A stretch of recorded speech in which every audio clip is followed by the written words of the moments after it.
రకమైన మామిడి సంవత్సరానికి 2 సార్లు కాపుకొస్తుంది.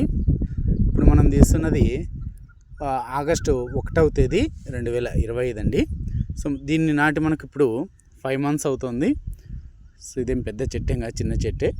మనకు చెట్టుని ఇచ్చినప్పుడే వాళ్ళు కాయలతో ఇచ్చారు. మరి ఇది 2వ సారి కూడా పోత వచ్చింది ఆగస్టులో.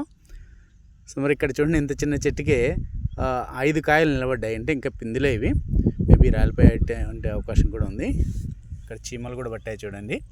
ఎందుకంటే ఇక్కడ మనకు కెమికల్స్ అయితే ఏం స్ప్రే చేయము. మోస్ట్లీ ఎప్పుడైనా ఒకసారి, మంత్లీ ఒకసారి, 2 monthsకి ఒకసారి మన న్యాచురల్గా లేదంటే ఆర్గానిక్, ఈ రెండింటిలో ఏది అవైలబుల్లో ఉంటే మనకు సో రెండింటిలో ఏదో ఒకటి స్ప్రే చేయడం జరుగుతుంది. మోస్ట్లీ ఎక్కువగా నీమ్ ఆయిల్ స్ప్రే చేస్తాము, లేదంటే గానుగ నూనె స్ప్రే చేస్తాము. సో మరి ఇక్కడ దీనిలో అయితే చూడాలి, ఇవైతే టేస్ట్ కూడా చాలా డిఫరెంట్గా ఉంటాయండి. మరి ఇది ఏ రకం అంటే పునాస అండి, పునాస రకం మామిడి.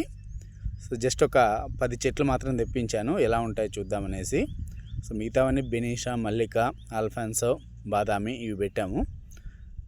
ఈ 10 రకాల మొక్కలు జస్ట్ ఆయన నర్సరీ అని చెప్పాడు, బాగుంటాయి సార్ తీసుకోండి, మంచి రేటు పోతాయి అన్నాడు. మరి 10 చెట్లకి మంచి రేటు ఇవన్నీ ఏం ఆలోచించలేదు, జస్ట్ తోటలో ఉండాలనే ఉద్దేశంతో పెట్టాము.